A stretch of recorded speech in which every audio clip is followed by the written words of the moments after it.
Di tahun 2015, Yaman memiliki sebuah tragedi yang memicu peperangan atas datangnya sekelompok milisi yang didukung oleh pihak asing internasional.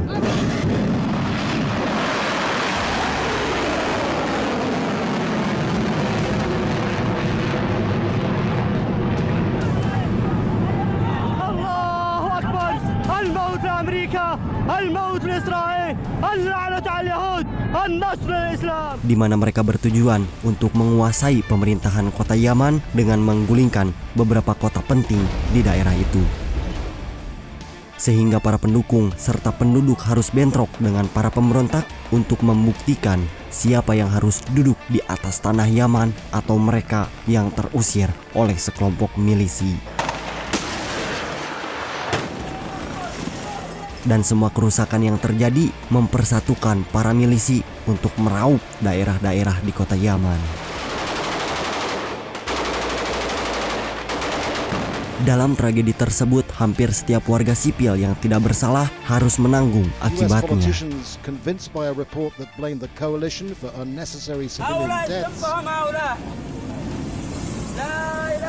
Dan semua kerusakan yang terjadi mempersatukan para milisi untuk meraup daerah-daerah di kota Yaman.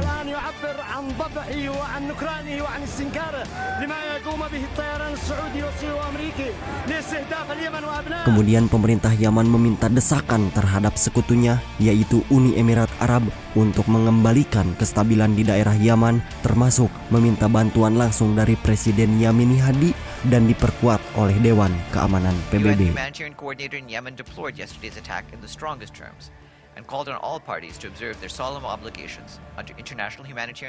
Setelah kesepakatan itu disetujui, Uni Emirat Arab kemudian mendonorkan sebagian pasukannya untuk berpatroli dan membantu penduduk di negara Yaman, sehingga di dalam misi tersebut mereka yang hanya ditugaskan untuk membantu para penduduk malah harus terjebak dan berperang dengan para milisi tersebut.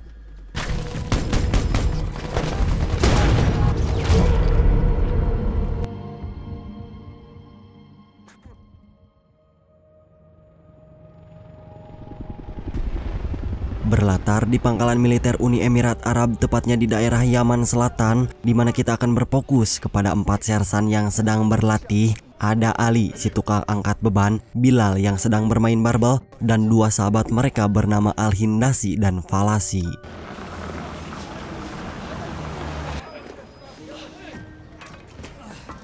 Mereka berempat rupanya akan menerima cuti pulang untuk bertemu dengan keluarganya masing-masing. Dan dari keempat orang itu, ada yang merupakan tim cepat tanggap, yaitu Al-Hindasi seorang diri. Ia berniat untuk menukarkan pekerjaan itu kepada Falasi, namun alih-alih menerimanya, Falasi langsung menolak tawaran tersebut.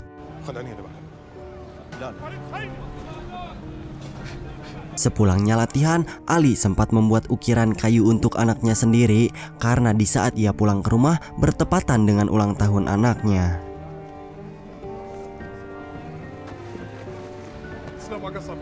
Di keesokan harinya mereka mulai bersiap-siap untuk melakukan patroli rutin yang diadakan setiap 1 bulan sekali. Mereka akan membagikan makanan dan bahan-bahan yang diperlukan oleh warga sipil. Dan ada 2 orang yang merupakan tim medis, yaitu bernama Sayari dan Balusi.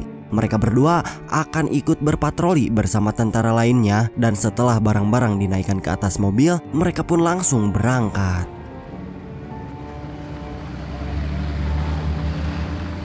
Di sisi lain, kita pun diperlihatkan kepada atasan dari tim cepat tanggap bernama Kolonel Masrui yang sedang berbicara dengan kaptennya bernama Said. Mereka membahas tentang ujian kenaikan pangkat yang diadakan beberapa minggu lagi, dan orang yang akan mengikuti tes itu adalah Kolonel Masrui. Film kemudian dilanjut dengan pasukan patroli yang akan menuju sebuah pedesaan di mana mereka bertemu dengan pasukan Yaman di tengah-tengah perjalanan. Namun salah satu kendaraan pasukan Yaman terlihat ngebul yang membuat Bilal langsung gercep menghampiri mereka. Kemudian salah satu pasukan Yaman memberikan sebuah informasi jika di depan sana telah terjadi suatu aktivitas. Maka dari itu mereka ingin salah satu mobil yang dibawa oleh Bilal pergi menuju ke sana, sedangkan sisanya membantu pasukan Yaman untuk memperbaiki mobil tersebut. Tepat setelah melanjutkan perjalanan, mereka akhirnya sampai di sebuah pedesaan dengan disambut oleh seorang bapak-bapak ketua desa tersebut. Bilal langsung memberikan persediaan makanan yang telah dibawanya dari markas. Namun si bapak langsung menjelaskan jika tadi malam ia sempat mendengar tembakan dari balik bukit yang membuat para penduduk was-was akan terjadi sesuatu, dan mereka langsung pergi menuju titik tersebut. Di dalam perjalanan, mereka yang akan pergi ke arah bukit tersebut lalu menerima panggilan dari pasukan sebelah yang memberitahu jika mereka telah selesai memperbaiki mobil pasukan Yaman, dan di saat itu mereka akan menyusul ke arah pasukan pertama untuk bergabung kembali dengan Bilal dan timnya. Namun sebelum panggilan itu ditutup, Bilal serta pasukannya dihadang oleh seseorang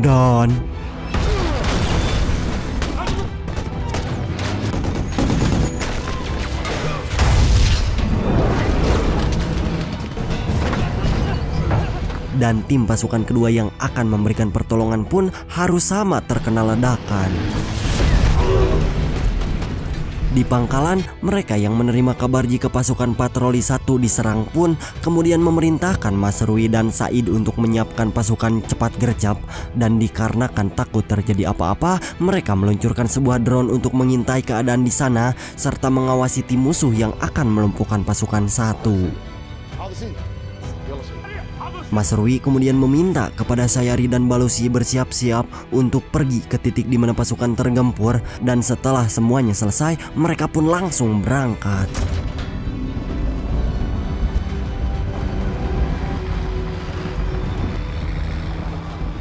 Kemudian film berpindah dengan pasukan 1 yang saat ini kendaraan mereka harus terjebak dan senjata mesin yang digunakan pun rusak parah. Bilal kemudian menghubungi pasukan 2 yang ada di belakang mereka, akan tetapi alat komunikasi mereka sudah tidak dapat digunakan kembali, yang membuat ia harus menggunakan telepon genggam. Namun lagi-lagi sinyal di daerah tersebut tidak dapat dijangkau oleh telepon tersebut. Di sisi lain, tim cepat tanggap pun sedang dalam perjalanan menuju titik di mana pasukan patroli menerima serangan. Mas Rui kemudian menghubungi pasukan 2 dan memberitahu jika mereka akan tiba di sana dalam kurun waktu 10 menit, tetapi lalu terlihat pasukan musuh yang mendekat ke arah mereka, dan si Jejedug yang merupakan atasan mereka pun mulai memerintahkan bawahannya untuk merekam serta menembakkan RPG ke arah mobil tersebut.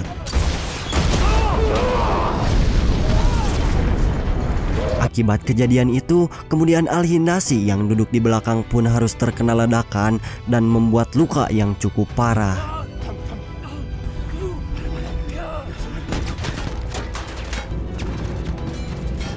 Di sisi lain, film kemudian berpindah dengan pasukan cepat tanggap yang sudah sampai di lokasi tersebut, di mana mereka semua memutuskan untuk berhenti karena sama sekali tidak mengetahui titik di mana pasukan musuh bersembunyi.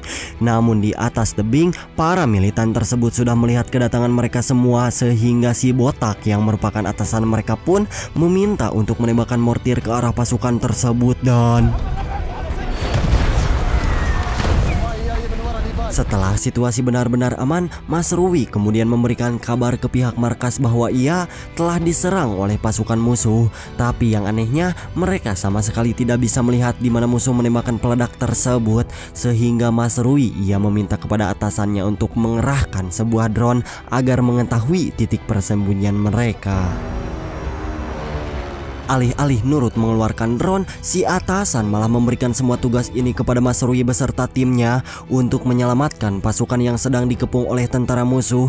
Dan saat itu juga Mas Rui yang merupakan kapten mereka pun langsung memberikan sebuah pencerahan kepada mereka bahwa sekuat-kuatnya bangunan tetap akan hancur jika diguncang dengan kebersamaan, dan sekeras-kerasnya tembok akan runtuh jika membangun kesetiaan. Setelah kondisi aman, Mas Rui lalu bergerak dengan membawa satu mobil saja, sedangkan sisanya mereka diperintahkan untuk menunggu. Tepat setelah melanjutkan perjalanan, mereka tidak melihat titik di mana musuh bersembunyi, dan seorang bawahan Mas Rui langsung menanyakan tentang kenapa para militan itu sama sekali tidak menembak ke arah mobil mereka. Padahal ia sempat mendengar ada tembakan saat pasukan 2 mengabarinya. Mereka yang mengira jika pasukan musuh pergi pun bergegas menyebut pasukan 1, tetapi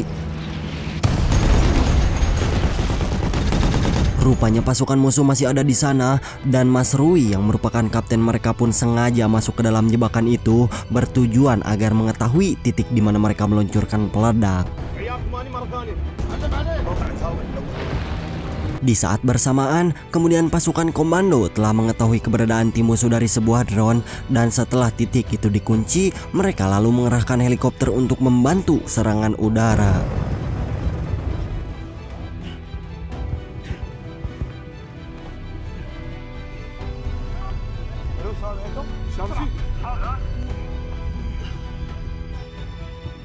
Di sisi lain, kelompok musuh pun mulai mendekat ke arah mobil pasukan 1, dan karena mobil yang digunakan oleh mereka cukup kuat, kelompok itu pun menembakkan RPG. Akibat ledakan tersebut membuat Bilal harus terluka parah di bagian kakinya, dan para militan memaksa mereka untuk keluar dari mobil tersebut. Namun Ali yang tidak menyerah begitu saja pun memutuskan untuk menyerang militan itu, tetapi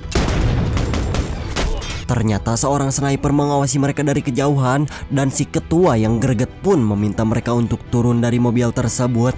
Namun Bilal dan pasukannya yang tak mau disandra oleh mereka menolak permintaan itu, sehingga para militan yang sudah kesal karena mereka menolak untuk keluar memutuskan untuk membakar mobil tersebut. Kemudian film berpindah dengan Said yang meminta izin kepada Mas Rui untuk pergi lebih dulu ke titik di mana pasukan Bilal terjebak, dan Mas Rui mengizinkan mereka pergi ke medan pertempuran.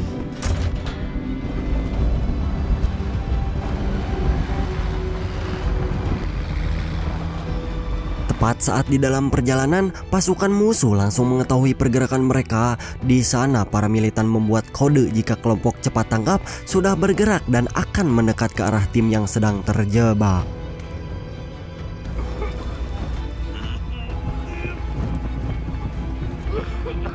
Di dalam mobil, Bilal dan timnya pun memiliki kesempatan untuk keluar serta melawan para militan itu, dan setelah asap semakin lama semakin melekbek, mereka pun langsung keluar.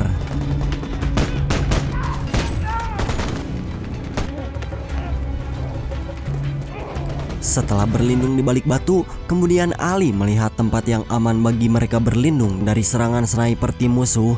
Namun Bilal dan Hindasi yang terluka cukup parah pun membuat mereka kesulitan untuk berjalan, dan di sana Ali memiliki rencana untuk pergi ke sana sendirian. Sedangkan Bilal dan Hindasi mereka ditugaskan untuk menjaga Ali dari serangan tim musuh, tetapi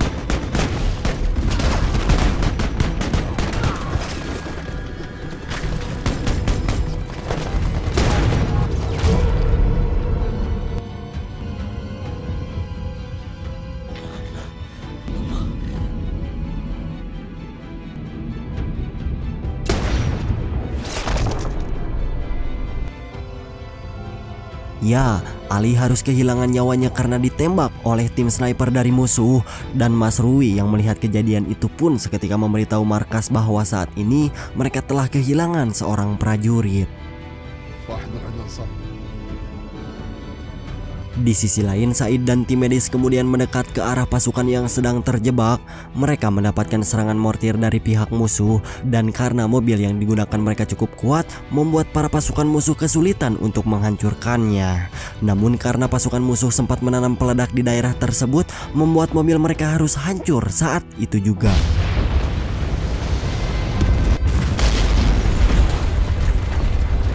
Kapten Said kemudian melaporkan kejadian itu kepada Mas Rui, dan mobil yang digunakan tim medis juga mengalami kerusakan yang cukup parah. Namun untungnya Sayari yang sempat terjepit pun harus selamat berkat Balusi menolongnya.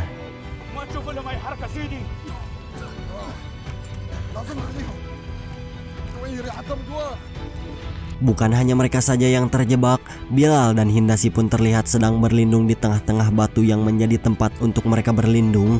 Hindasi mengatakan kepada Bilal bahwa sekarang tidak ada lagi jalan selain menunggu kematian, dan para penjemput yang seharusnya menyelamatkan kini nasibnya sama seperti mereka.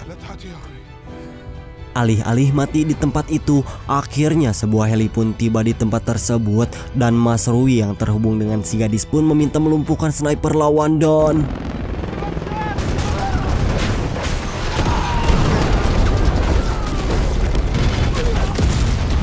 di sisi lain, Said yang mengetahui jika mereka mendapatkan bantuan pun akhirnya memutuskan untuk keluar. Akan tetapi, sniper dari tim musuh yang sudah membidik pun seketika mengeluarkan tembakan dan berhasil mengenai tangan dari Kapten Said.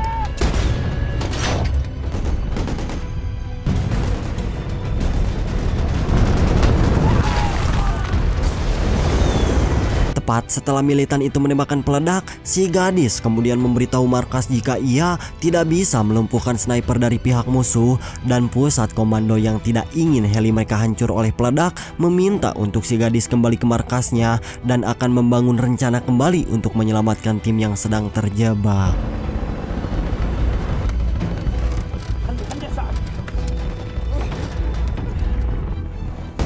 Akibat tembakan dari tim sniper musuh membuat Said harus kembali ke dalam mobil dengan dibantu oleh Sayari dan Balusi. Mereka kemudian memberitahu Masrui jika Said telah terluka serta membutuhkan pertolongan secepatnya, dan Masrui langsung mengirim 2 mobil ke sana.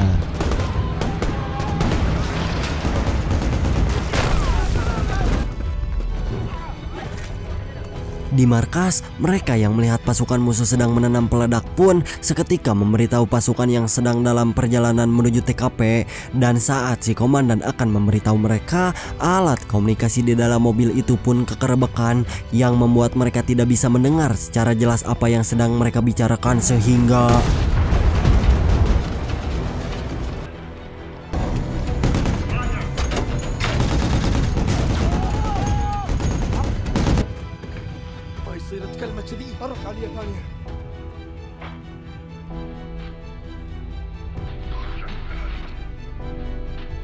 setelah melihat 2 kendaraan yang dikerahkannya lumpuh, Masrui kemudian memiliki sebuah rencana untuk mendekat ke arah tim yang sedang terjebak. Ia kemudian mengabari komando pusat dengan mengatakan bahwa kendaraan yang rusak bisa dijadikan tameng untuk mereka berlindung dari serangan para militan, dan hal itu bisa mereka manfaatkan untuk menyelamatkan pasukan yang sedang terjebak. Namun atasannya pun seketika memperingatkan Masrui jika ia bergerak dan maju ke medan pertempuran, maka dialah yang akan menjadi sasaran utama karena musuh pasti akan mengincar komandan daripada anak buahnya sendiri.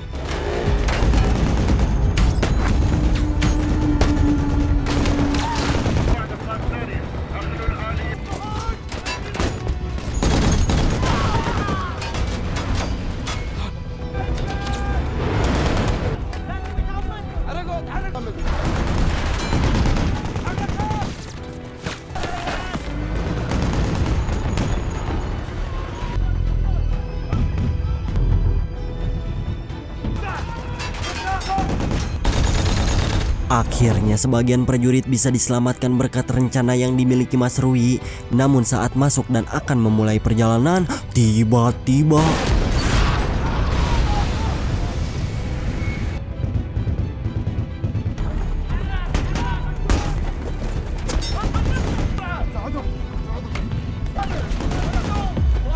di sisi lain, Bilal dan Hindasi yang melihat kendaraan yang akan menyelamatkan mereka malah meledak pun lagi-lagi harus berdiam diri di tempat itu sampai pusat komando mengerahkan prajurit yang lebih banyak.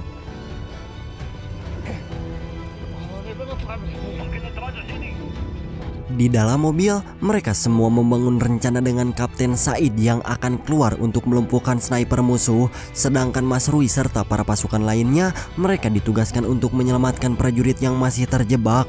Dan ketika Said bersembunyi di balik batu, ia meminta tembakan asap sebagai perlindungan dari bidikan sniper musuh, yang mana hal itu bisa memudahkan mereka melumpuhkan para militan tersebut.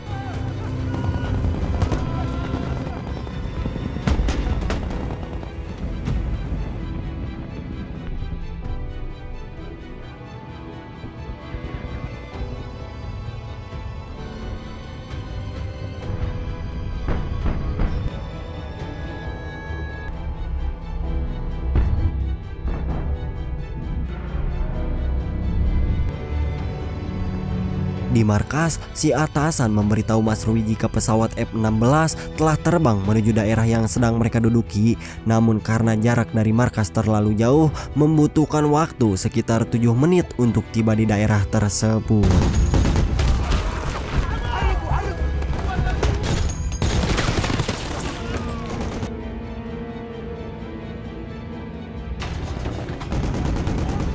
Akhirnya Bilal dan Hindari ditemukan oleh tim medis yaitu Sayari dan Balusi.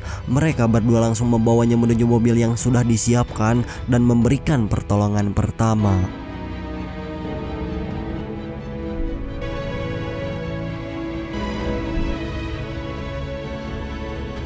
Di sisi lain, Falasi kemudian menemukan Ali yang sudah ngajoprak tidak bernyawa.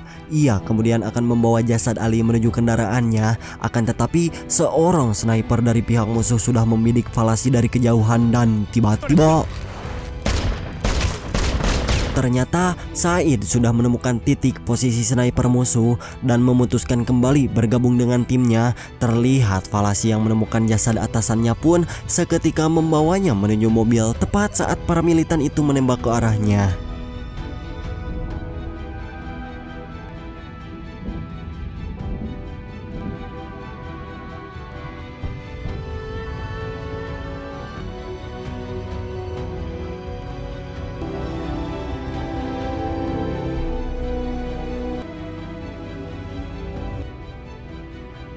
Tepat setelah mereka pergi, akhirnya pesawat F-16 datang menuju daerah itu dan Masrui yang ingin membalaskan dendam pun meminta membombardir tempat itu.